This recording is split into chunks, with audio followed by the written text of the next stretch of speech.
தமிழ் திரு சமரா music channel வழங்கும் வாழ்வில் மாற்றம்.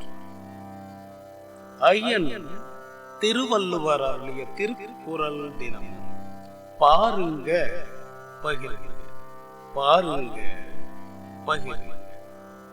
பொருட்பால் அங்கவியல் 71 குறிப்பறிதல். குறள் 708.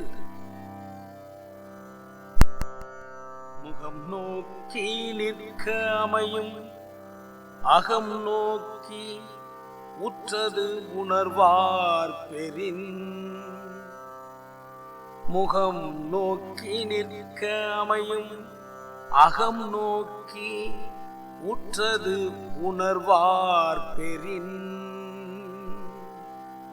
பொருள்: முகத்தோற்றத்தால் ஒருவருக்கு நேர்ந்த துயரத்தை உணர்பவரை துணையாக அடைந்தால் அவர் எதிரே நின்றாலே போதும், எதுவுமே சொல்ல வேண்டாம். பொருள்: முகத்தோற்றத்தால் ஒருவருக்கு நேர்ந்த துயரத்தை உணர்பவரை துணையாக அடைந்தால் அவர் எதிரே நின்றாலே போதும், எதுவுமே சொல்ல வேண்டாம். நன்றியுடன் உங்களில் ஒருவர்.